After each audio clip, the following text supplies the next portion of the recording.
everybody. Shell Brodnax here with a newbie webinar with my special guest, Audra Slinkey. Hey, Audra, how are you? Great. Thank you for having me.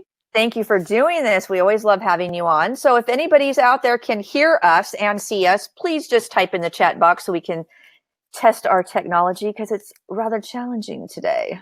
So we need your help. That went fast. There's a lot of people on. Yeah, they're just jumping on. So can anybody just type in yes that you can hear us and yes you can see us? Anybody at all? Don't be shy. There's always like a little bit of lag. Yay, thank you, Catherine. I just love these things. So I want to preface today's meeting by saying I am apparently in North Carolina. If anybody knows me, I've relocated from California where we don't have weather. And apparently we have weather like I've never seen in my life here in North Carolina. So my internet is sketchy. My technology is sketchy today. So everything might just stop on my end. And if that's the case, Audra will continue without me. And I apologize in advance if that happens. I've been trying to get on for an hour. So we are going to today, it's a newbie webinar.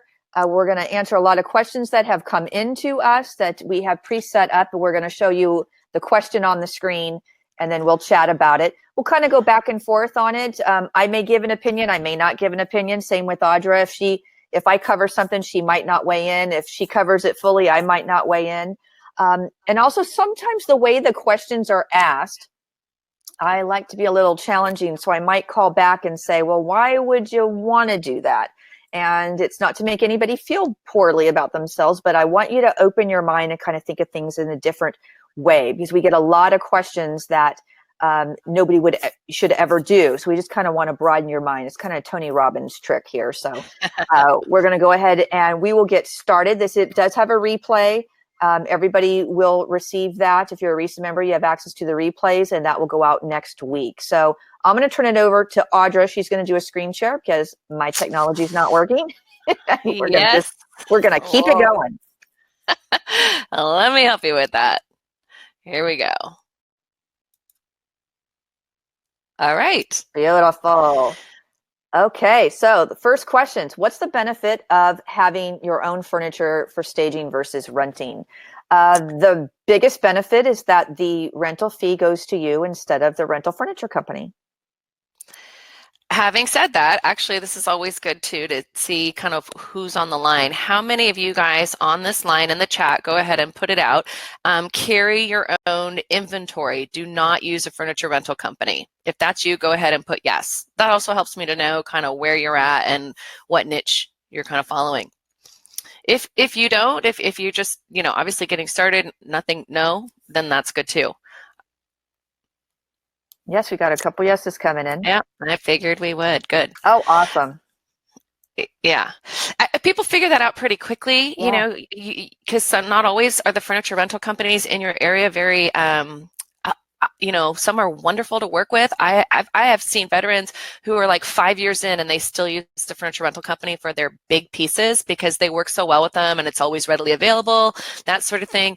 And then I've seen some where there's just not much and they're not super helpful. It just depends from area to area. So the first thing you should do as a new stager is check out every furniture rental company in your area, consider that your inventory, check it out and see if that's going to work for your business. And then if not, you kind of can grow very sustainably. When you get that first vacant job, you're going to get that money up front and then you'll be able to buy some of your own inventory. Or just say no and partner with another stager who has the inventory. We are a pretty tight group. I see a lot of stagers do that too. Yep. Also, that kind of covered the second question. What would you recommend someone starting out? Should you buy it or should you rent it or invest in it? And I think there's really a personal choice, but what I can tell you from experience and knowing a lot of stagers in the industry is that over time, at the end of the year, when you're working on your P&L and you realize that you've, given a furniture rental company, whether it be $50,000, $100,000, or $200,000 in leases, you kind of scratch your head and you're like, we got to make a change about that. And then you start looking at purchasing inventory, which of course, once you do that, then you need to look at about warehousing. So that's a whole nother question. And I believe there's more questions about that a few slides down the line. So we'll hold off on talking about that until we get to that. Okay. Yeah, I agree. I mean, on the flip side, I never like to see people overspend, get the work first. But the beauty is, inventory is not that expensive. It is actually, when you have the resources and you're shopping around or going to market, it's not that expensive. A lot of my stagers, they start out by putting it in their garage or an extra room in their home. They slowly kind of build up, or a shop on their property, and then they do storage, units, and then they go warehouse. So you don't have to I know a lot of people freak out, oh, this business is going to be too hard. I need a warehouse. I need inventory. You really don't. You just slowly, everybody starts kind of slowly but surely. And then before you know it, they have their own truck, their own warehouse, and what have you. Absolutely. And just to add on to that, we have now the ability through R&R Financial to be able to finance your inventory like you would tools. So you can imagine if you own a lot of stores of 6 health clubs and all that equipment that you have, you finance that. Well, you can now finance your inventory like it's equipment. It's R&R Financial. We actually did a professional development webinar on it. I believe it was last month, so you can check that out as well. Yeah. So what type of insurance do you need to protect yourself and your business? I love this question, and I'll go ahead and take this, and Audra can jump in on this too, because I'm really well versed in this. Mm-hmm. First and foremost, Villanova Insurance Partners has bought out PenX Insurance. PenX and Judy Phobes has been our insurance broker that Risa has worked with for over 10 years. She has written more staging policies than anybody else on the planet, and I'm not using hyperbole when I say that. I really mean it. She's been our sole provider. She knows everything about it. And it is because of Judy's work is the reason why stagers can get insurance today. Is because she's worked with all the insurance carriers and been able to develop the business and to be able to get all the nuts and bolts in it to make it accessible for stagers. So it used to be called PenX Insurance. Now it's Villanova Insurance Partners. So that's number one that you want to get for your regular business liability insurance. If you're going into somebody's home, you've got to have insurance to be able to protect yourself. If you go into a home and you're staging their house and they have a big piano and a plate glass window and you look to move that around a little bit, you just want to scooch it over a couple feet and you scooch it over right out that plate glass window, y'all need to have insurance for that. Yes, that's a true story. It has happened. So Judy can help you with that. Now, in addition, people ask, well, what about my inventory? If I'm going to put my inventory into somebody else's home, does my insurance cover that? Well, yes, this policy with Villanova will cover that. However, why should it? That's what I want you to ask yourself. Why should you take the hit on your policy when your inventory is out of your care, custody, and control?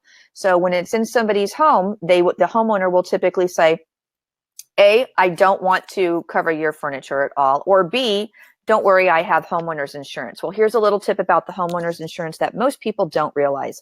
After 30 or 60 days, depending on your policy, if that home is vacant, homeowner's insurance will not cover the contents inside that home. In addition, they're not likely to cover the contents that's not owned by the actual homeowner. So if somebody pulls up to that vacant stage and you have $20,000 worth of inventory in there, and they pull up at 3 o'clock in the morning with a U-Haul and everybody runs in and they load that truck up and they drive on off, you're out the money. Do you want that to be hitting on your insurance policy? Because if it does, you're likely not to get renewed or your rates get increased, and that's something that you don't want. So you shouldn't have to do that. But the great news is we have something called the Staging Risk Management Policy. It's also known as SRM Staging Policy. And what this does is this allows you to buy insurance for your inventory only on a per project basis.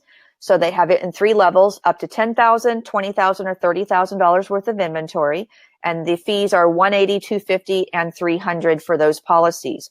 So if you're staging on Friday morning, Thursday night, you go in, clickety clack clack on your computer, you order that policy, and then you are covered for the first 60 days of that particular project. Now, what you should do at that point is put something in your contract where your client accepts it or declines it. Because if they decline it and they're accepting that they're responsible, they're responsible. But it's so affordable and so easy to be able to do. So I highly recommend that y'all look into that. Now, the next program, it's brand new. we haven't launched this yet. It's actually the first time that I'm speaking about it today. So you're all getting a little snapshot. It's called RESA Sure. And this is a program that is wonderful. It's like kind of like a concierge program with an attorney and the insurance company. So when you go to Villanova Insurance Company and you can get your regular insurance through them, that's great. Check out the RESA Sure program, because if you need legal assistance, if you need a contract, this company is going to do this for you. There's an annual subscription for it. But if you have a problem and you need attorney feedback, you get to call our attorney, Joe, and say, hey, Joe, this is what's going on. Can you help me? They'll also review your contract as well. So you want to look at looking into that particular program as well. We're going to be announcing it in the next 30 days. We'll have a webinar on it and get all the ins and outs of it. But that's kind of the basics of the insurance and what it looks like for a stager. Audra, you have anything to add to that? No, you did really well. I'm excited about the RESA Sure, and it's so funny. I'm talking to Judy tomorrow. Judy, we've been emailing back and forth, and so I knew she had something up her sleeve. I'm excited to get that into my training. Thank you. We've worked on this program for probably 6 or 7 months trying to get the RESA Sure program done. And so I worked with Judy. I worked with several attorneys on their end to be able to get it up and going. And Nicole Runkle. Nicole, just a quick side story. She loves it. And guess what? Nicole's company staged my home in California, and I elected to get the SRM policy. And my house sold in 7 days. But on day 17 or 15, it flooded and caused $40,000 worth of damage in the home. So, oh, no, I did not know that. Yeah. Love my life the last 8 months, don't we? So fortunately, her inventory was not damaged and we didn't have to use it. But we had $20,000 worth of furniture in the home, and this would have, you think of all the equity that you're dying to get a hold of when you sell that home. Can you imagine if I'd now be down $20,000? It still is not closed or sold or anything because of all kinds of other problems, but that's another webinar. Oh, I'm sorry. I know, it's crazy talk. So let's talk about wholesale. The question was, what are some low-cost wholesale vendors that carry good quality furnishings? Audra, I'll leave you to mention a few, but what I want to talk about just quickly is the RESA buying group. Part of your RESA membership, a lot of them are in there. A lot of them are in there. I love the RESA buying group. Yeah. So the RESA buying group is what we've done is we are pooling all of our resources as an industry together, and we formed a buying group. And what that means is that companies like Olex are not looking at you as an individual stager, but they're looking at us as a group of stager, an industry. And what I do is I go in and I negotiate prices with them on your behalf. So right now, if you walked into Olex, I think it's a $5,000 minimum that you'd have to be able to spend on your opening order, not with the RESA buying group. And they're actually going to give you 25% below stocking dealer price. So most wholesale providers have different price levels. They have their designer or their showroom pricing. They have wholesale pricing, and then they have a stocking dealer. And stocking dealers typically reserved for your big box stores, your giant furniture stores, because they're ordering so much volume, you get better pricing. Well, at many of the vendors in the buying group, you're going to get a certain percentage below that stocking dealer price. A lot of them have eliminated their minimums or a very, very low opening order. Some of the art companies have to have that in order for them to even do business, to make it worth it for them to ship. But check it out. It's part of the membership, included in your membership with RESA, and check that out. And Audra, do you have any comments on just specific providers, wholesalers? No. Well, I can't say enough about the RESA buying group in the sense that, and I mentioned this in my last webinar for those people who are here for both. We have these markets throughout the country, the Las Vegas market, High Point, what have you, where you can go in and you get these wholesale pricing. They all have minimum orders. They all have their own kind of rules, if you will, on how to shop there. And the RESA buying group kind of supersedes that, which is tremendous. So it's a little bit easier to work with these vendors, and it's kind of all under one umbrella, which is really nice. So you're not going to this vendor or that vendor, to look. And of course, everyone's just gonna, when starting out, I see a lot of people are just hitting, Wayfair and House, and those are not necessarily wholesale. You may get a designer discount, but it's not the wholesale deep discount. So don't make the mistake I see a lot of stagers make, where they kind of don't go to the market. They don't do the wholesale. They don't do the RESA buying group. They're just kind of buying here and there from Home Goods and all, and they're kind of running in circles for a while at the start of their business when you don't have to do that. You get these great discounts right from the get-go. Yep. So Robin has a question here about the vendors that sell wholesale to RESA members without a tax ID number. No. Now, Yeah. there are going to be, onesies and twosies that might be set up that way, but the point of buying wholesale is typically you're doing it for retail purposes, where you buy something wholesale and then you sell it retail. So you're tax exempt and you don't pay that tax with the provider, the wholesaler that you bought it from, but you're supposed to charge sales tax on it when you sell it to somebody. So because stagers don't necessarily sell your inventory to anybody, you are going to pay what's called a sales and use tax. So you still need to get your resale license number, not a tax ID number, a resale license, resale certificate. What else do they call it? They call it something different in every state. Wholesale, yeah. Just wholesale Google it. Google it. And you'll get the instructions. Right. But you have to have a business. You have to have a business. And so just even go to your Secretary of State website in your particular state and look up tax ID, tax exempt, wholesale, resale. Look at those words and it will undoubtedly get you where you need to go. Perfect. Sorry. Oh, this is a good one. Do you need a certification to shop wholesale vendors for your staging business? No. Yes. No, I'm kidding. You need a resale license. Exactly. You do not need certification. You need a resale license. That's funny. I didn't know you had the question. Next question. What's the best option, a warehouse or a storage unit? And what other things need to be considered? Well, that's a loaded question because best option for whom? So sometimes it's a storage unit. If that's best for you, then in the scale of your business, that's what you go with. What I think both of us can attest to is that nothing's ever big enough. As soon as you get it, by the time you move in, you're going to be going, oh God, I wish I got something bigger. So that's something that should be considered, is that your rate of growth. So I'll tell you, a lot of people start out with storage unit and then they go to a 2,500 square foot warehouse. And then they think, okay, I'm in here for a while. Now I need to move and I might get a 5,000 or 6,000. And then they get to 10 and now they're at 14 and then they go to 20. So it's just, how big do you want to be? Well, and that's just sustainable growth. I love it. Kimberly, who's on the chat room, she said she has 9 storage units. So, she may be at the point now, or maybe she's in a city where those large storage units next to each other are a lot less expensive than a big warehouse, because every city is different.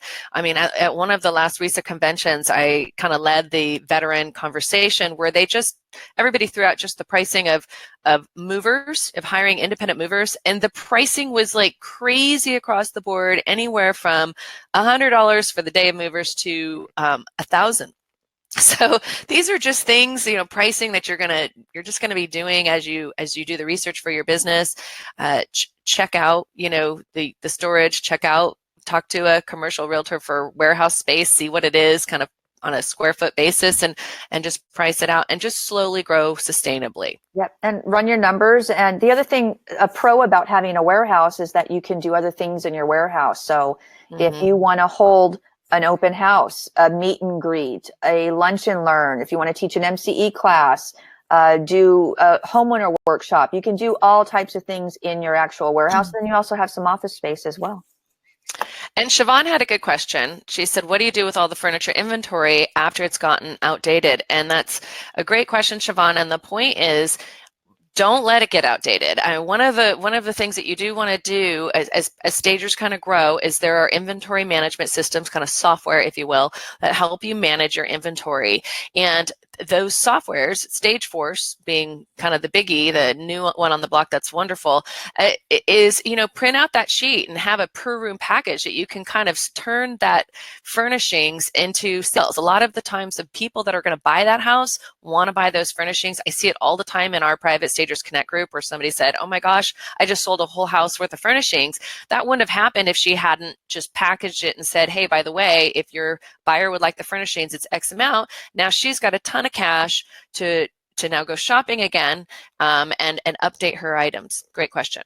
Yep. So let me grab LaShonda's question quickly. She wants to know about movers and contracting with companies, and there's not another slide about that. And I wanted to touch on that because I've got some important information. So often when you're contracting with a mover, and they're going to be working with you all the time, especially the smaller ones, but you need to ask all of them is, do they carry workers' comp? Here's why. Mm-hmm. Although they're an independent contractor company that you've brought in, if they are an owner, they're exempt from having to have workers' comp. Now, that doesn't mean anything other than that they don't have a legal requirement to be able to have it. However, if they don't have it and you bring them out to one of your staging projects and they trip on a cracked step moving the sofa into the house and they fall and they break a leg, they're human. And when they rack up $30,000 worth of bills, what do you think they're going to do? It's going to be a fight to the finish of whose insurance is going to be able to take care of their injury. So that's going to put you in a precarious situation along with your client and a real estate agent. And then if that happens, your name is going to be mud in the industry because you used somebody that you didn't properly vet. So most people don't have what's called 365 health coverage, which means it's going to cover them no matter where they are, no matter what they're doing. So always ask if they have workers' comp, and just get a copy of their rider. Keep it on your records. Put it in your calendar to be able to check it every year to make sure that it's renewed and you get an updated policy. That's why you are. And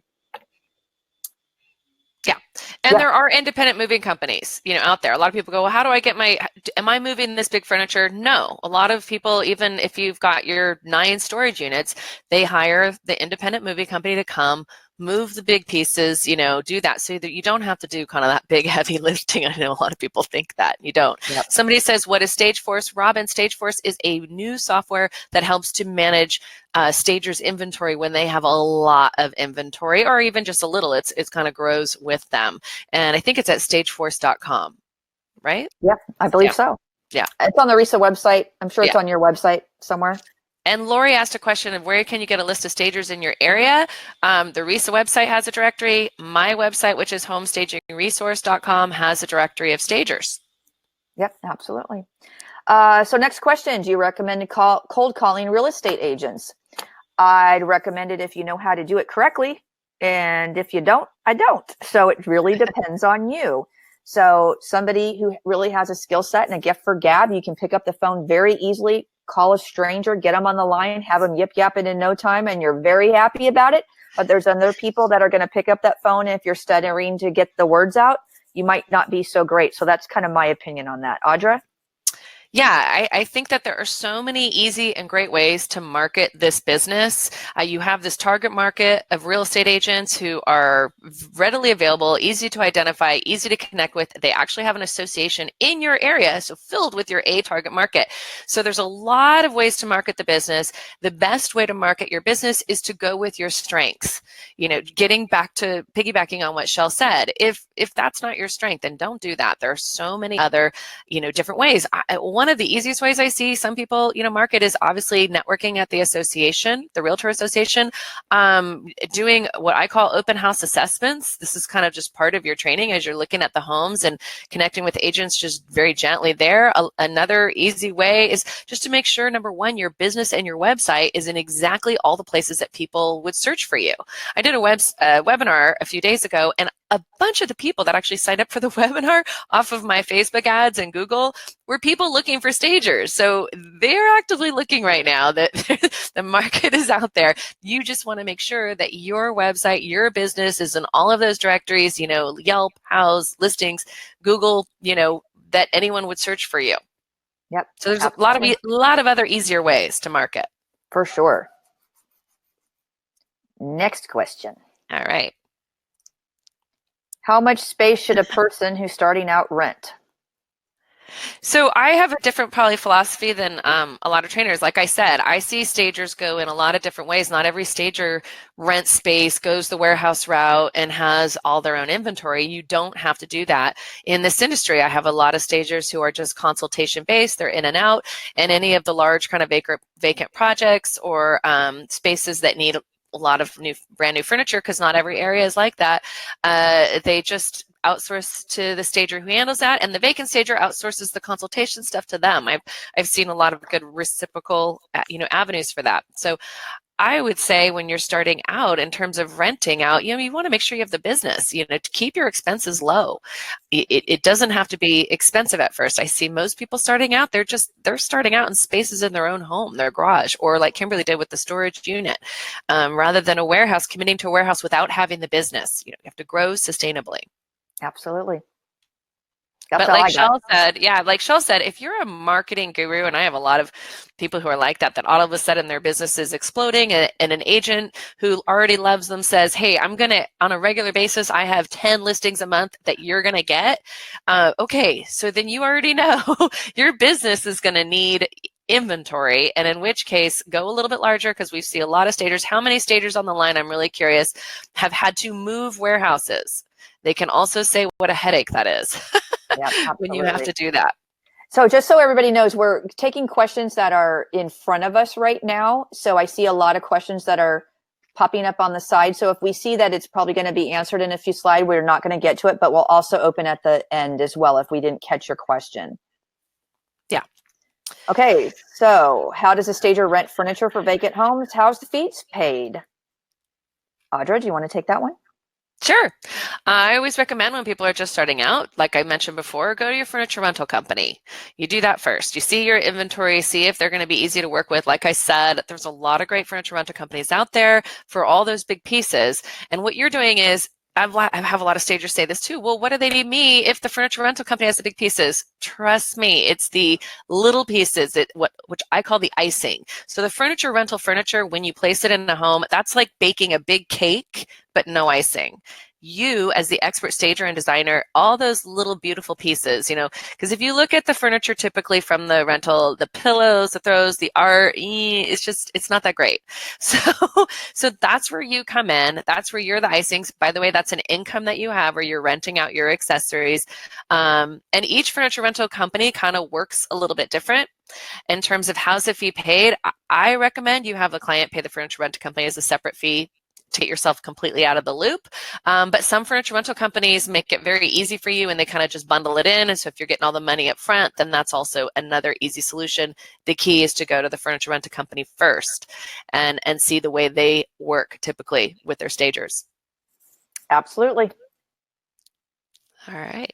You guys are all right. I love this question. I'll be curious to see what you think. What's the best way to market your business? It depends on your strengths, as Audra has said. So there's so many ways. There's so many ways to market your business. But I'll tell you, my preferred method is what I call networking volunteerism. Get involved, infiltrate your local real estate association, join your local women's council of realtors, go to their events. Don't go to their events and collect business cards or hand yours out, hand over fist. Become one of them. So go in there and be a little bit, this is how I describe it. When you're dating and the person that you want to date doesn't give you any attention at all, that's the one you want, right? Got to have them. Got to have them if they're ignoring you. Same kind of concept when it comes to business. Be a little bit intriguing. So don't shove yourself down their throats. Just be there and be you and infiltrate and just slowly kind of merge in and become one of them. And now you can do this just over a couple meetings that you attend.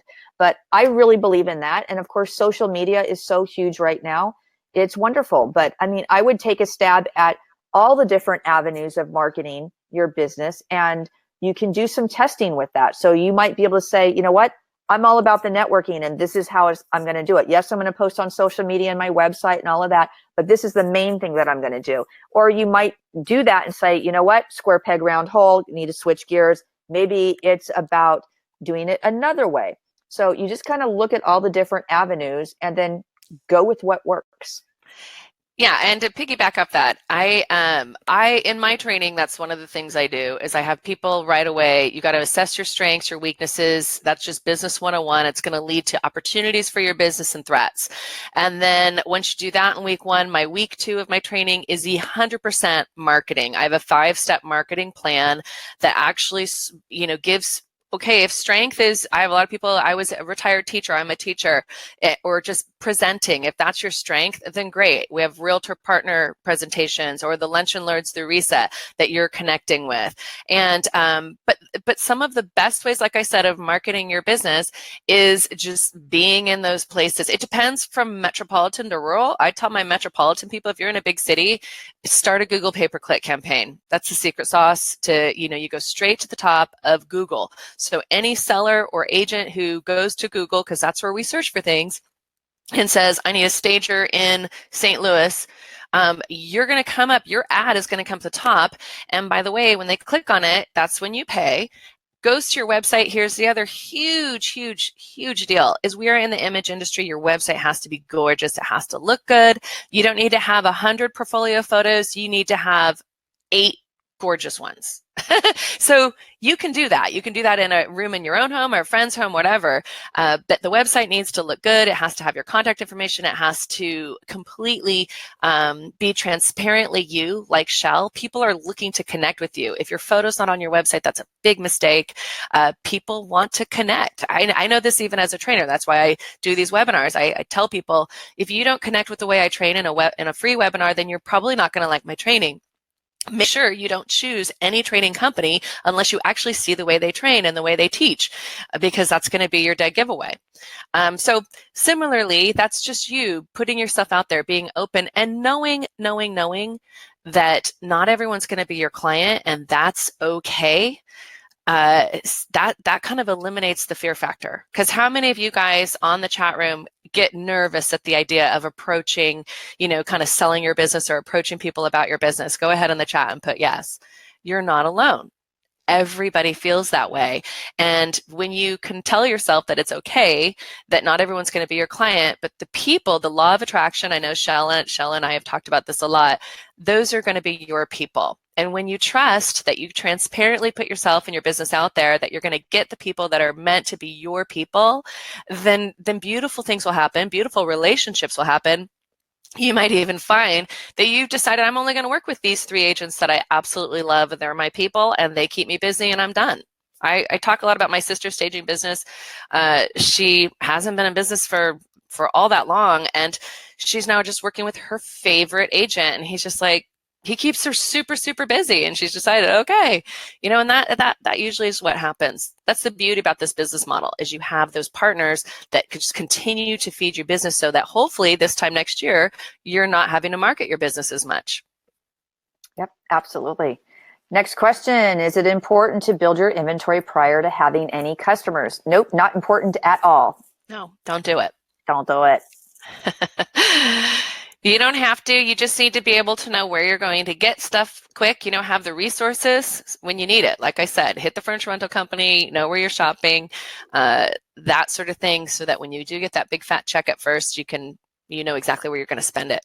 Yep. So what's There's the a lot of best stuff way? you can get even at Target. Oh, for sure, definitely. So what's the best way to get your foot in the door when you've had no prior staging experience? Do you want to start with that? Sure. I always say in my training is when you have a specific structure for what you're doing, so you've built your foundation, you know the plan that you have when you take a phone order, when you go in the home, the conversation, how it's going to start, you have a process for what you do. In my training, I have like an 8-step process in each room. Then nobody is ever going to ask you, how long have you been a stager? And it kind of gets down to you're faking it till you make it. So if you can you can have that for yourself, nobody's going to question you. That's usually the secret of it. You have to fake it till you make it. Every stager says it. Absolutely. Got nothing to add to that. Perfect. Okay.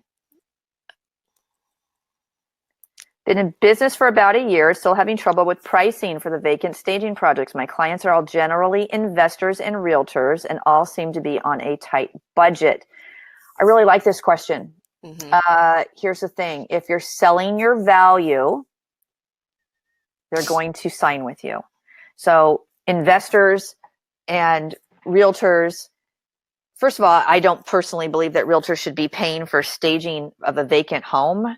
I have no issue if they want to spiff a a consultation for their client. I think it's good. I think they should be paying for the consultation to get your foot in the door with their clients. I don't believe they should pay for the staging itself, either on an occupied or on a vacant.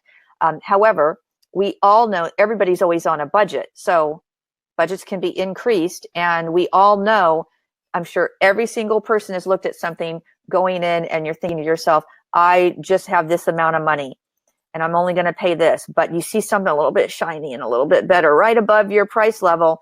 And if it's really what you want, what do? You buy it, of course, you just up it. It happens all the time. So you have to get better about selling your value of what it is that you're doing in order to get them to sign with you. That's the secret. I agree. And also, a lot of what we do in this industry is we educate, and not all vacant staging is equal by any means. We've all seen the plant and chair in the corner called a vacant stage, right, of a living room versus the, beautifully turned out, home. And essentially, it's like anything, people get what they pay for.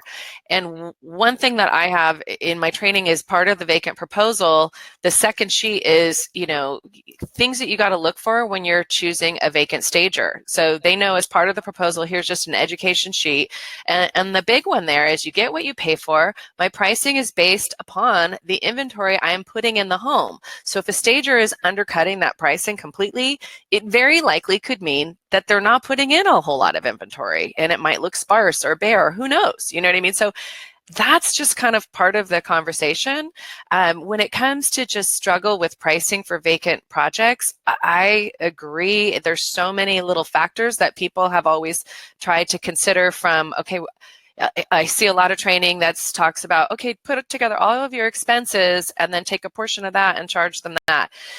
I kind of take a different approach. I do have a separate pricing webinar that I do give that talks about this, because I have even changed my training in the last year on the way I recommend you bid vacant projects.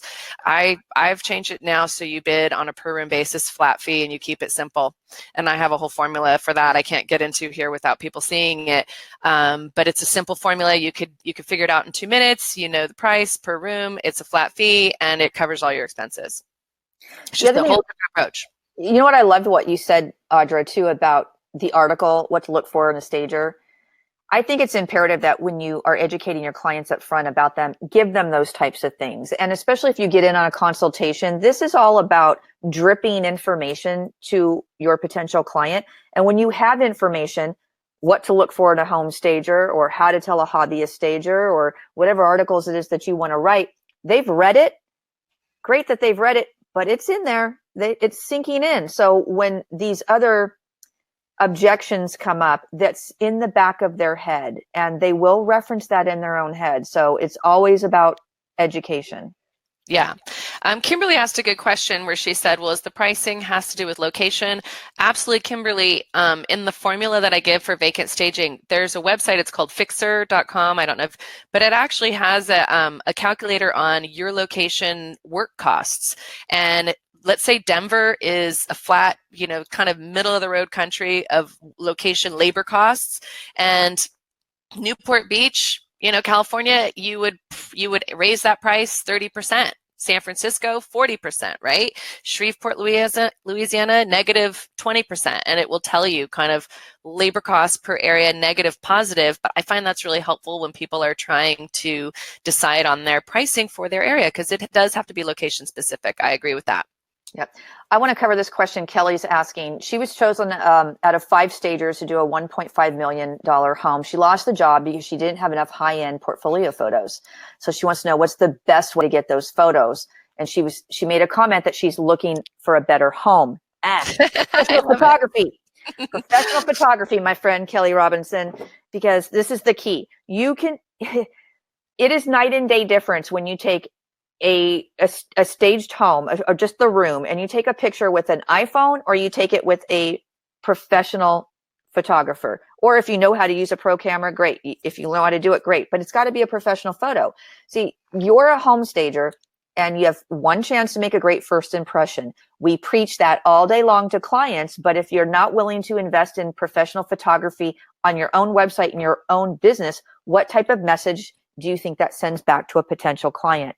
So you don't have to have the luxury high-end home, but you have to have a very well-staged property and professional photography, and it will make a world of difference. And it doesn't necessarily mean that you couldn't sell yourself into a luxury listing. You absolutely can, as long as the work that you do have is amazing. And I love, thank you, Kelly, for your transparency. I want to encourage you. That is awesome that you were chosen. That means you did a lot of things right. Yeah. I don't know if they just told you that it was because of those photos. If that's the case, then that's just a great thing to learn from. And then the next question to that client would be, you know, I get it. I'm a fairly new stager, but I know I can do a great job of this project. Take a chance on me. And you know what? Why not ask, right? It never hurts. Like, again, just be transparent, have them take a chance. If they're just basing it on those photos, then okay, live and learn, walk away. That's okay. But never hurts to ask again. They chose you for that reason. So I just want to encourage you for that. That's great. Yeah, bravo. And most agents will pay the professional photography fee. Okay, so a lot of them already have that. You just need to then ask that photographer, hey, can I work? Can I get these photos?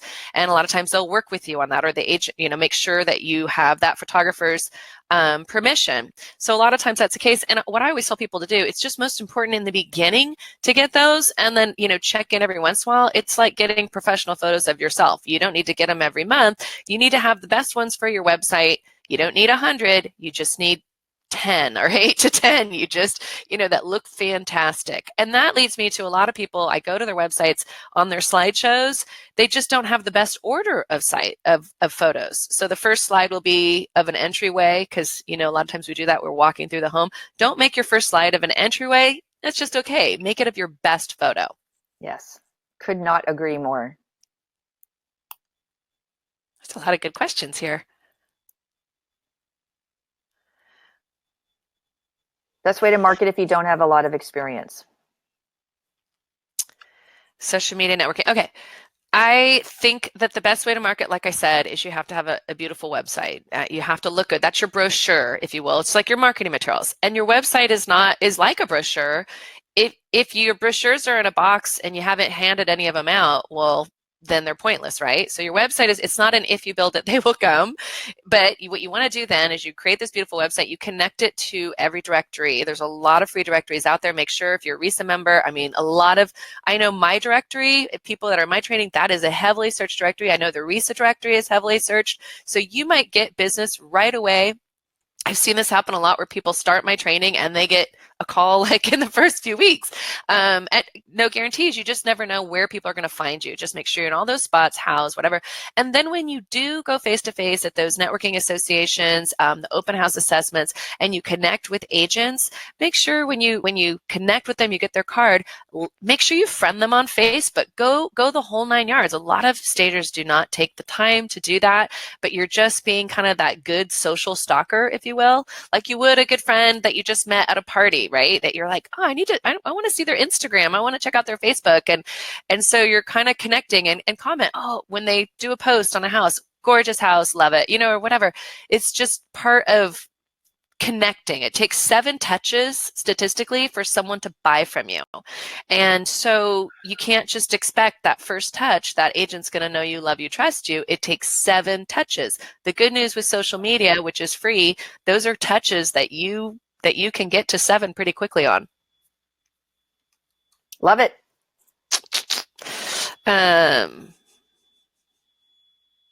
Okay. How do you brand yourself in a competitive market? You need to really just figure out who it is that you are. Who are you? What do you want to be? How do you want the world to see you? And then you go out and you make that happen. I know it sounds pretty broad, but in a nutshell, that's really what it's about. But everything you do should be professional. When you talk about branding, it's really great branding and good branding is the difference between somebody who's operating as a hobbyist and somebody who's operating as a pro. And every once in a while, somebody kind of gets stuck in that middle, but you really want to decide who it is that you want to be. So if you're looking at, you want to brand yourself for the luxury market and you're getting those types of jobs and you're capable of doing types of jobs, then all of your website, your business cards, your name, your logos, everything should be about the luxury market. But in addition, branding is kind of about yourself too. So it's about what do you stand for? What are your policies, your procedures, your brand, your reputation? It's all about that as well. So you want to think about all of those types of things. And as long as you have confidence, you can sell it. So that's the other big thing with your brand, is to be able to not only just build your brand, but build your confidence, because you should be able to talk to somebody. And a lot of people say sell ice to an Eskimo in a snowstorm at that. So it's really about being in a competitive market. The people that typically get the jobs over other people are the people that deliver it with confidence. So I know stagers that live in the same town will go out and bid the same job, and one is several $1,000s more than the other one, and the one that's several thousand more dollars gets it, and that's because it was delivered with confidence. It's my 2 cents on that. Yeah, getting back to structure. That's why I'm a big believer in having a structure for everything you do. When you have a plan and a structure and scripts and the form, the format, then you're just going to look so much more credible than the stager who had nothing. And I want to encourage you. The term competitive market is pretty. I can't think. Anyway, a couple things. Branding is now so much easier than it's ever been because there are online free tools like canva.com. If you don't know what canva.com is, canva.com. It is a free kind of tool to help you with your branding online. It could do your business cards, your letter, your postcards. It'll do your logos, your social media posts. It's awesome. So a lot of free designers put their designs up there. And granted, yeah, it's still, you're taking them, it's still homemade, but take cues off of what these nice designs look for. They're free. So if you've never looked at that, branding's now a little bit easier because of tools like that we now have. And the number two, the moment I'll get an email from someone that says their market is too competitive from any particular market is the same moment I'll get an email from another person in the exact same market who's just killing it with their business. And I guess my point is, it's not hard to do well in this industry if you focus on focus on putting yourself out there, getting the work, be fearless in doing that, because this was an old statistic, but I thought it was really true to our industry. Most people get into our industry who are creatives, right? We're all creatives and have no sales experience and are terrified of actually putting their business out there. And this, I don't know if you remember this, Shell, this was like 10 years ago. This guy, he interviewed 200 stagers and asked him, how many realtors do they contact in a week? And I have to say, I bet you if they surveyed, 500 stagers even today, I don't think those stats would be much better. But basically, it came down to the average stager is only contacting not even 2 agents a month about their business. And so that's what I want to encourage you guys. If you contact a handful of agents every month, at least, I'd say every week, shoot for it, but about your business will roll in. I mean, obviously you have to have that great talent. You have to have that eye for design. Staging is an art form. I also am a little bit different in my approach with that. I do think staging is a design art form, and you have to kind of be that person that's been doing that since you were a kid. And then I want to encourage you, if you have, then you've been training yourself for years. But there's a lot of business out there for everybody. I see people go into a lot of different markets. I like to list the different niches that I've seen stagers take for their business, like whether it's vacation rentals now, Airbnbs are hot, to builders, to house flippers, to, there's just plenty of business out there for everyone. Yep, absolutely. I'm going to answer Carrie Joyce's question quickly. She's asking, should we offer to pay or partially pay for professional photos if you want to use them for your portfolio? My answer is no. This is why. Real estate photographers are going to come in, they're going to shoot the entire home. And so if you partially pay for that, you're likely going to pay for photos that you're just not going to use, like the laundry room and, things like that. So what I would do is I would hone in on those couple of photos that you do want to use and then ask the photographer to buy those. Yeah. Those photos are going to be gold for you. I seriously have members who put their best photos up like the first few months of their business and they have never changed them on their website. They haven't had to. They just now have business. I don't recommend doing that, but it just cracks me up because they'll be like, oh, there they got the same photos that they've had for 5 years. But you know what? It works for them and they're still getting plenty of business. Yep, absolutely. So how do you go about hiring your first employees? How do you pay them, et cetera, et cetera? Well, not by 1099, for sure. So if anybody's in California, I'm sure you've heard about the bill AB 5, but federally or across the country, it's most people do not qualify as a 1099 person. So the majority of stagers, 90-something% of them, we would say, have been paying their help incorrectly over the years because they 1099 them and they're actually doing it to avoid paying payroll taxes, which is a no-no. And if the IRS catches you on that, you are going to get fined and it's going to go retroactive while they completely obliviate your company. So it's very important, whatever state you're in, that you check the laws in your particular area, check with your CPA. I'll just talk about California for right now, but for sure there's not... Which is the worst. It's the worst. Let's just say that. I escaped in June myself, but it's one of those things that if you are controlling their schedule, if you tell them when to come to work, what time the staging is, they're using your inventory, they're not a 1099.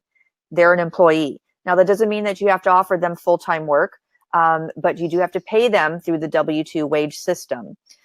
So again, you want to consult your CPAs and what that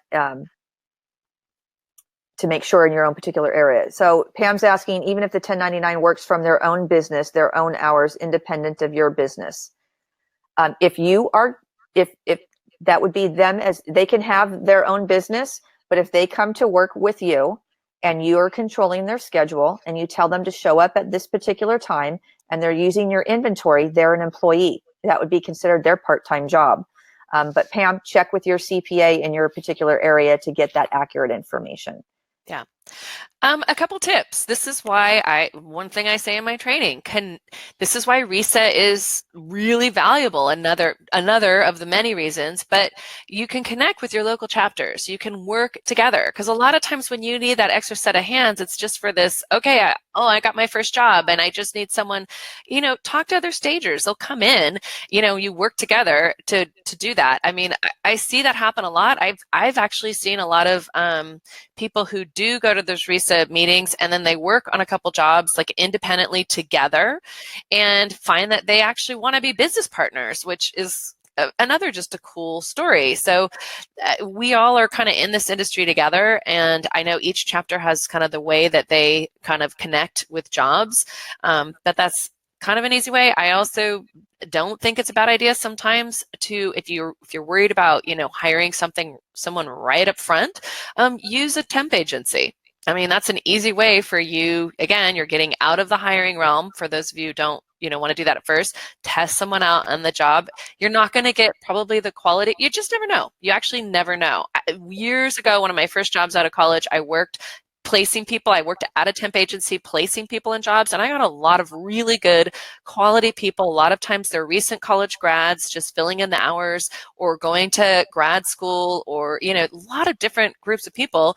That's just another easy kind of solution versus, and also ZipRecruiter. There are sites that you can post your job and do all that as well. Yep. You can even go to your local college and the design department and try to get an intern. So a lot of those, you can work them for free. Yeah. A lot of people love the idea of doing what we do. It is really an awesome industry. Yeah. Okay. What should a contract include, and is it necessary to notarize all your documents with your attorney? That's not the correct term for notarize. So no, you don't want to do that. When you notarize something, that's somebody making proof that you are the actual person who signed something. So notarizing your documents with an attorney, it doesn't exist. You don't need to do that. But what should a contract include? Oh my gosh, we could talk about this for a whole hour. I know. That's a whole other, I think we have a webinar on that. I'm sure there's a webinar. Certainly Audra's class, HSR, if you haven't signed up for it, check it out. She's going to cover all that as well. But in a nutshell, your contract has to include every single possible thing that could be thought of, go wrong, or is needed to communicate exactly what it is that you're going to do for a client, so there's no confusion on what their expectations are and what your responsibilities are to them. So I know that's a loaded question. So I know you're wanting specific things. So your fees, the term of the contract. You need to put in a publicity release for photos. You should have something in there about pets that, Fido can't be in the home while you're staging because we don't want him to run out and get hit by a car. You should get a key. If it's a vacant listing, you need to get a key. Yeah. So you can have that at Access. your office, so you have access to that property, because you need to be able to have access to your inventory. That way you can destage it and stage it and don't have to wait for people to get in. All the insurance factors need to be in there. How things are going to be paid, what's going to happen if they cancel, what's going to happen if they put it on the schedule, when do you need your deposits? I mean, and we're talking vacant homes. Too on this part. Yeah, this part's vacant. Some of it would apply to an occupied, but primarily I was talking about the vacant. So it covers everything. Yeah, and thank you, Felicia. She put a link up there too about that, and that's good. I do have contracts in my training. A lot of people ask that. I always, of course, say you got to run it by your attorney, and I'm loving that Judy now with the insurance. I'm going to be working with her, this week, looking at her contracts. I know she's seen mine, and not just contracts for vacant, but your contracts for redesign, your contracts for what may come up in your business. Your contract will be the partner to your business. That it's helping to just set the expectation. You will find in this industry that the major problems that you run into, or any stager runs into, and you may have seen some of them on like Facebook groups, hey, I ran into this or this or this. The reason they run into problems is a lot of times they didn't set the expectation up front. They didn't have it in a contract where it was set up, and the client got mixed messages, so there were usually just misunderstandings that should not have happened. So, yeah. And your contract's also going to grow over time. So when something happens, put it in your contract. So it doesn't happen again. Exactly. Oh, what a lovely question. Do you ever contract with a realtor to get paid at closing? And should you offer free or at cost services initially? So let's talk about pay at closing. Again, I don't recommend that the agent, or should I say, for you to get paid at closing, you can. There's a couple ways that you can do it. A lot of people, if you're going to do it on your own, then you're going to require a credit card to be on file, that if for some reason everything falls out, let's say escrow falls out and it doesn't ever close, you're not going to get paid, but you need to be able to bill somebody's credit card, and then you're going to have in your contract a collection and recovery clause in case that credit card declines or they don't pay. So now the other thing that you can do is there's a new program called Zoom Casa. They are what we call a concierge service. They're a RESA partner. You can find them on our website. They're also going to be at RESACon, and Ted is going to, Zoom Casa, he's going to be doing a talk about the industry at RESACon as well. So basically how this works is they're a concierge service. So if you have a client that says, I want to pay out of escrow, you say, fantastic, I have an option for that. I'm going to connect you with Zoom Casa. Zoom Casa is going to review the deal, the pricing. They got to look at the price of the home, how much equity is in the home, all that type of information. Then they decide they're going to write this. They are going to pay you, the stager, in full. You are going to go then stage the property, and then they will get paid out of escrow, but you get paid up front. The other way that it works is that often the clients will go to Zoom Casa first. So they're going to go to Zoom Casa and say, I need to get a bid on staging, floors, and countertops. Zoom Casa is going to send that lead out to somebody in countertops, floors, and a stager. You will be chosen as the stager, and then you're going to go bid that job. But you're going to send your bid back to Zoom Casa because the client's not yours, it's Zoom Casa's client. They're going to take your bid, send it to the client, and tell them what the fee is for that to be able to be paid out of escrow. And then if they come back and they have the ability to say, yes, I want to pay it out of escrow, or no, I don't, or I'm going to take the countertops and the floors, pay them out of escrow. But the stager, we can afford that, so we're going to pay them up front. Good news is they're going to pay you up front, and you don't have to pay a referral fee or any type of fees back to Zoom Casa. So it works both ways. So that's one great way to be able to do it. Yeah, I think I'm loving that just even in the last couple of years, there's so many great new vendor options for us as stagers. It is just a representation of, well, thank you, Shell, for what RESA does for our industry, being that kind of hub of resources for stagers that these vendors could say, hey, this is a solution that stagers are looking for. I can do this. R&R being the newest stage force for inventory control, Zoom Casa. I mean, it's just awesome. But one thing I do, because the agent will always probably ask you this, because remember, the agent is thinking in terms of their business and not your business, right? Their business is through the course and close of escrow. They get paid at the end of escrow. Your business is like a designer or the inspector or the appraiser, the person who goes in and out, right? So what I usually, an easy response to agents who ask if they can pay you at closing or pay it at closing. I always say, I think it's a great idea to have it paid at closing. What I usually require is I get my payment up now, but I have a lot of my agent partners who have the seller pay them at closing. They just bill the seller. It's just part of their fees overall. And so that's what I see also a lot of agents doing, where they'll pay it and have the seller pay them, but they'll pay you because you don't have the relationship through the long haul that a lot of times the agent does. Absolutely. And should they offer free or cost services initially? So it gets down to, whenever you're given something, this is just human nature. Whenever you're given something for free, you don't value it. So I do see if you're getting something back. So the only time I would say that I've seen my members make that exception, or that I would possibly recommend, is if it's an agent who has paid a professional photographer and you can see the home has a lot of potential for you're building your first portfolio and you're not a vacant home, obviously occupied, to get some great photos with the photographer photos, for free. So then you basically are in, out, and you've got your whole portfolio together, maybe then it would be worth it, but that agent will probably not value you. They probably won't be that great client in the long run, but at least you got your portfolio out of it. Yep. That's the only probably way that I would make that exception. But otherwise, unless there's something in it for you, no. I always say if you're going to work for free, do it for a homeless shelter, not for someone who owns a home. Yeah. And personally, if you offer it up front, just newbies have a tendency to go in and offer, well, let me just stage it for free. Well, you just put a ginormous sign on your head that says I'm a newbie. Yeah. So, and I don't value my time or my resources. Exactly.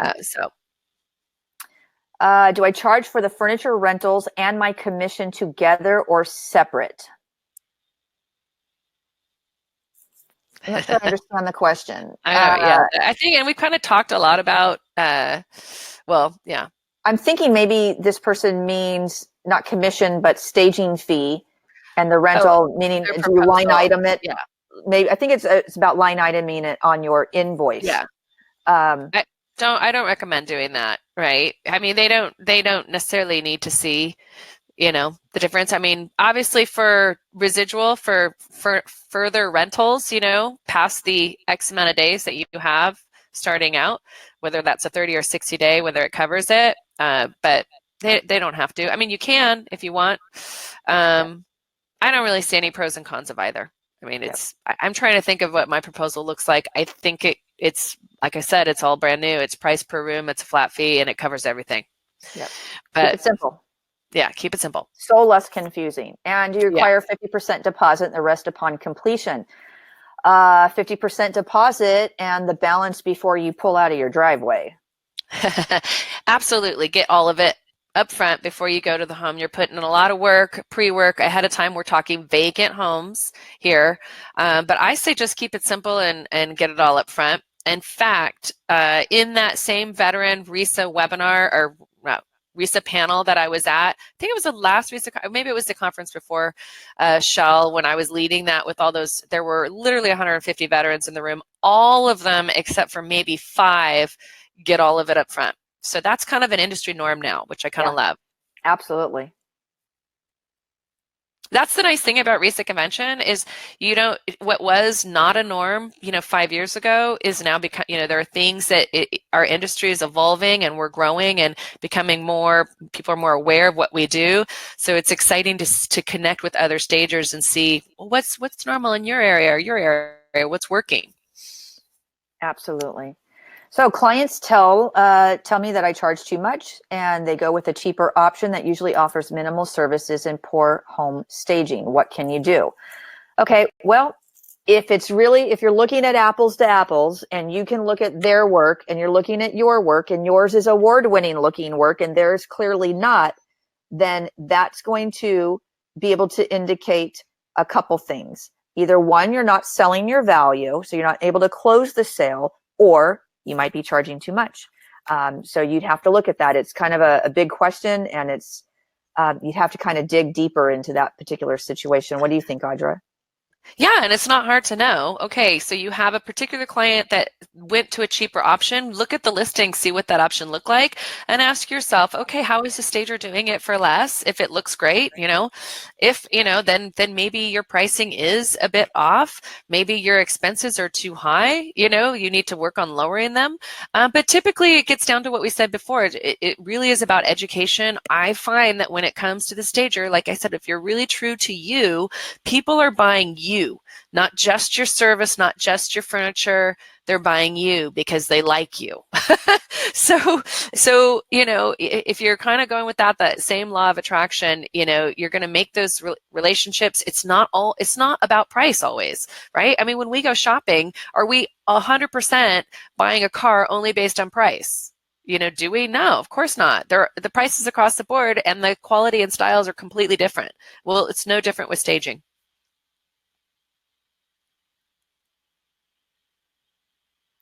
I usually use blow-up mattresses, but have had issues with box frames and mattresses being too heavy and taking up too much room. Any good brands or alternative options? Yes, the Zenus. Zenus. It's Zinus. If you just search that in Amazon, Zenus bed frame. So you have the bed frame and then a foldable box spring that folds up.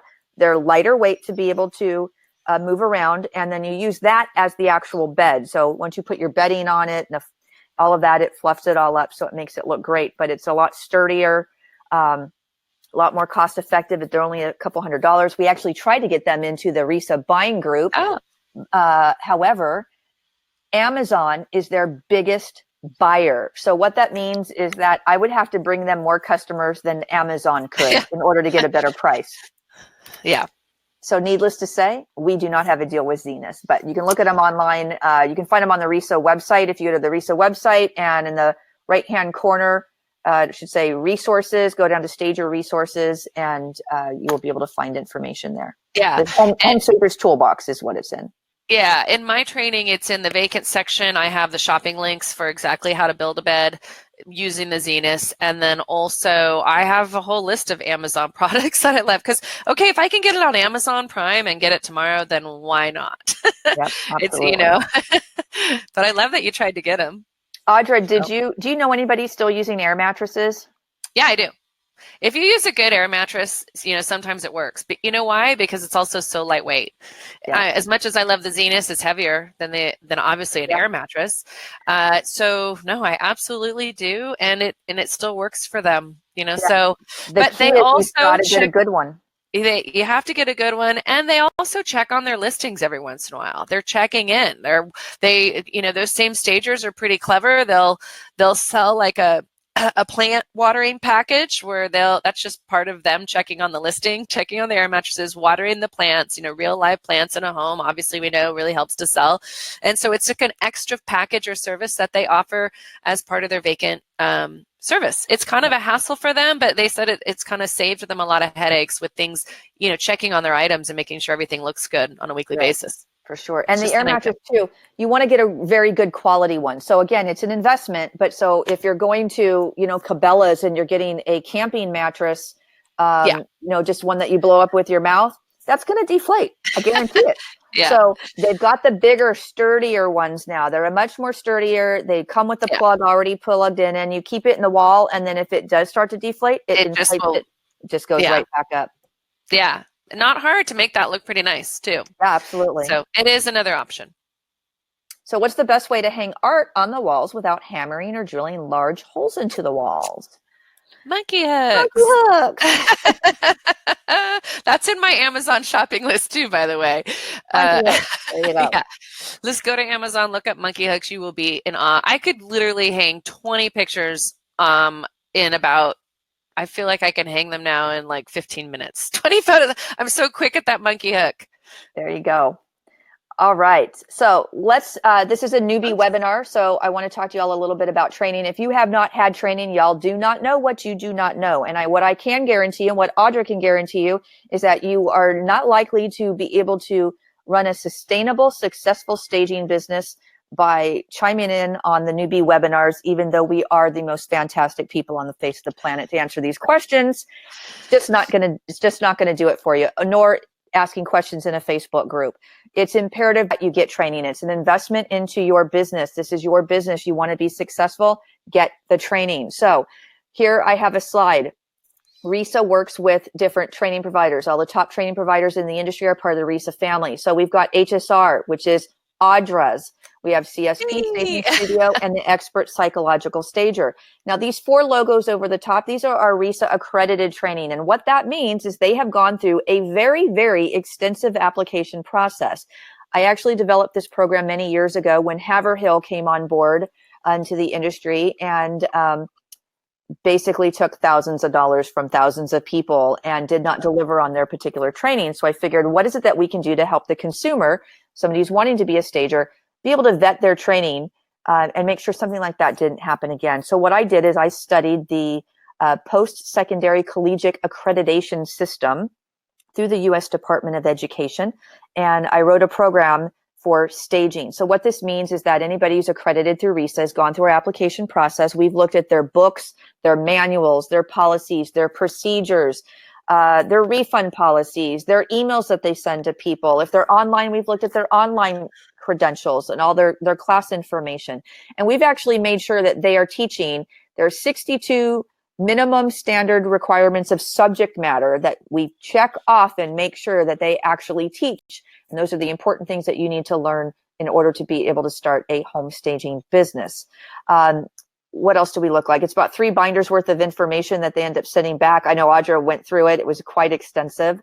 Yeah. However, we also even look at their fiscal soundness. So if you have a physical, you have to fly somewhere, we know that they're fiscally sound because we look at their finances, and we know that if they say doors are going to open at 8 a.m. in Boston, that when you fly across the country, they're going to be there. Or that they'll be there 2 years from now. I mean, we've seen a lot of companies even come and go, and you want to make sure you partner with one that is going to be around for a while. Absolutely, for sure. Now, the other logos on the slide, these are our affiliate training providers. Now, these have been vetted as far as they have an application process, and we check their references. And everybody, all the providers agree to have complaints filed against them with RESA should it occur. Will help mitigate those circumstances. Fortunately, nobody has complaints against them. Now, this doesn't mean that these aren't just as good training providers, the accredited. We can't speak to it because they haven't gone through the program for whatever reason. So what I recommend that you do is click on everybody's logo on the website, on the RESA website, read their program information, cross off the list of the ones that don't appeal to you for whatever reason, follow through to their websites, make another cross off the list if you need to at that point, and call them, speak to them. They're happy to talk to you, but it's really important that you find somebody that you're really going to vibe with. So look at everything about their training. If they have webinars, listen to them on a webinar, because that's going to be pretty conducive to what you're going to get in person or in their online training. So it's somebody that you really feel that you can kind of have a relationship with, and that you know that is going to be there for you. That's how I recommend that you do it. Obviously, Audra is here today, so check out her website first. Check her out. She's absolutely fantastic. Let's go to the next slide. Let me bring one more thing up before we let everybody off the hook for tonight. RESACon. Woohoo! RESACon. This is the annual event for real estate stagers, someplace you'll definitely going to want to be. It's July 23rd, 24th, and 25th in beautiful Las Vegas. It's held at the M Resort, which is off the Strip. It's about 12 miles off Strip. It actually takes you less time in an Uber to get to the M Resort than it's going to get you anywhere on the Strip, for sure, due to the traffic. So it's a wonderful, wonderful event. The first night is a networking event. Everybody comes in on the 23rd. We have networking and cocktails and music and a trade show to meet all the vendors. The next 2 days are jam-packed with You get 2 breakfasts, 2 lunch, and 1 dinner. They have lots of sessions to be able to choose from. So there's 4 sessions at a time this year. You're going to pick one of those 4 sessions to attend in person. And we also have 4 keynote speakers this year, which is unheard of. It's going to be so great. And we haven't even announced who the keynotes are yet. I was just going to say, who are they? Okay. They're pretty fantastic. And I know Felicia's probably on the webinar right now going, she better not say who they are because I haven't announced them yet. So I'm not going to. Okay. So I know in the next week, Felicia's going to announce those keynote speakers, but check them out now. We've got great pricing right now. So you definitely want to get your tickets. This event pretty much sells out every single year. So you want to get in early. The other thing is Home Staging Industry Awards. Even if you're new, we have a Rising Star Home Stager. That's for somebody who's been in the industry for less than 2 years. You can submit your work and possibly make one of the top 10 lists for the Rising Star category. It's a great way to be able to market yourself. It is some of the best investment that you can make that's low cost, under $100 to be able to enter. And if you do make that top 10, you're going to get a logo. And if you're the winner in the category, you're going to get a actual trophy and award. And it brings people lots of business. Then we have the awards banquet at RESACon where we celebrate all the winners. And that is my spiel on RESACon. Audra, you are so awesome to do this with us. We are a few minutes over. Do you have a couple minutes to stay and answer a couple more questions? Sure. So we're about 15 minutes over, but we are willing to hang out here. If there's a question that we didn't get, please post it here and we'll be happy to answer it.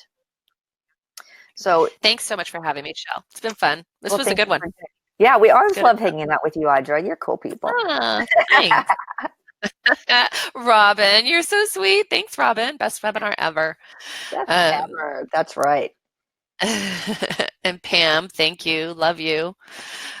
Thank you, Sherry. Sherry and I have been emailing back and forth. Any other questions I can help answer? I've got about 5 more minutes I can stay on. Yep, that'll do it about for me too. I see it's getting dark outside, which means I need to go feed horses. Stay dry, Shell. Hey, Leslie. Not happening today. Karen's question, do you require a signed contract for a consult? Karen, I do not think you need to require a signed contract for a consult, although it would be good, and especially if you make it part of your overall payment process. Luckily now there's a lot of good software payment programs that you can send a bill ahead of time to get paid, and part of the contract's just automatically in there, like a FreshBooks there's a whole list of them. So I have a mix, about half and half of my members do that. Cool. Audra, what's the name of the paint color behind you? Robin. Oh my gosh. It's right next to Hale Navy on the strip, and it is called like Newberry Blue, I think. Very cool.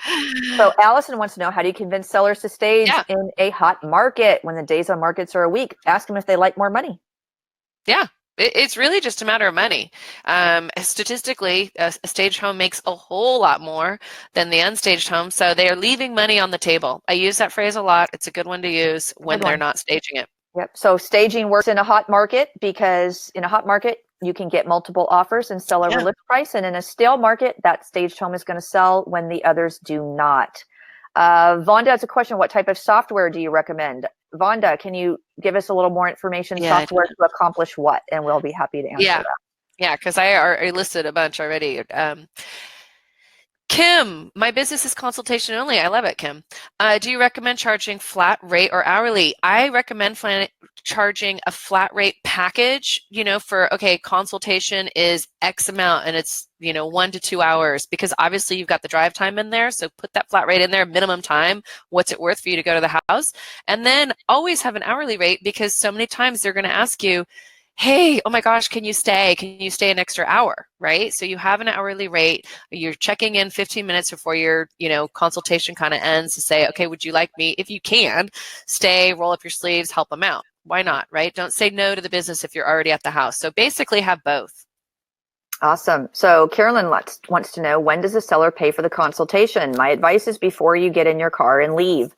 Anytime you get in a vehicle and you take off, whether it's a full staging and you've got your entire truck loaded, or you're just getting in your car to go to a consult, there's a risk if somebody's not there, you've burned out all your time and you're not getting paid for it. So always get paid in advance. And Carolyn, the argument can also be could be made that you do a lot of prep work before you even go to any listing, whether it's a consultation or vacant. I always say to tell your clients that.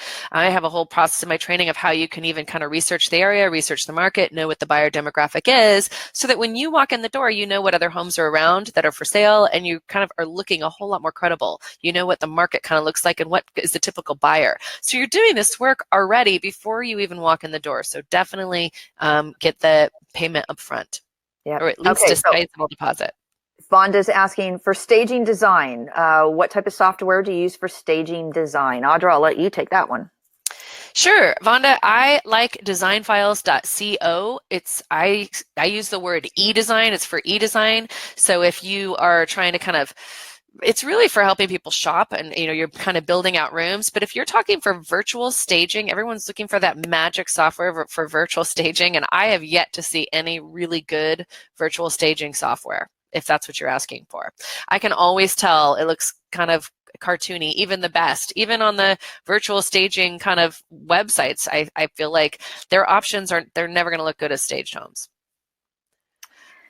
So Sherry's questions: what are your thoughts on incentivizing a client by giving them an option of applying all of or a portion of the consult when they sign for you to staging? A lot of people have different opinions on this. I would say I would not apply it if I was the stager, because you went out and you did the job. You got paid for that. So, but there's other people that say, yeah, take it off. Not a big deal. I think, and to piggyback on that, Sherry, it just depends on what you're offering in that consultation. Now, if you're going in, what I recommend people do on the consultation is I have a big staging kind of a walkthrough guide. It's like checklist per room, that my stagers are giving their clients. They're walking through with the clipboard, check, check, check, underline this, here's what you're doing per room. So the client walks away with the kind of a report on their home and what they need to do. So there's a lot of value in that consultation price and what they got. And ideally, that client is probably very much feeling overwhelmed with all of the great things they can do to their home to get more money. And then that's when it's a very natural upsell to, do you need me to come back on Friday to roll up our sleeves and let's do some of this together. I can help you make this art better, help you, we can do some shopping ahead of time, help you do the shopping. It's kind of that easy upsell to more work. But if you're just going in on a consultation, and I don't recommend doing this, and just kind of giving a bid for work on a staging day, then I do see stagers will say, well, and then I'll credit this to the staging day. They're just hoping for the bigger amount. But I say just give them all the information up front, overwhelm them with great information. Yeah, absolutely. Kristen Bauer, I know who Kristen Bauer is because I talked to her on the phone today. So I'm so glad you were able to make it. All right. I think this is wrapping it up. We've seen some people are starting to drop off. So we got an hour and 22 minutes of fantastic knowledge for you. We are so happy that you joined us here today. And Audra and I would like to thank you for your time. We appreciate that you take time out of your busy schedules to spend with us on these webinars. And we wish you the best of luck in your businesses. And stay with us, stay tuned, and keep yourself engaged. Till next time. And if you can, connect with me on my website, homestagingresource.com. I love this industry. Whether you're my person or through a different training or whatever, we're all in the same boat. I have a lot of great free resources. I do blog a lot for the National Association of Realtors and my website. So stay in touch. And if you have any questions, you can also email me. Absolutely. And you can also reach me on all social media channels. Is my first and last name, Shell Brodnax. That wraps it up. Until next time, happy staging, everybody. All right. Take care, you guys.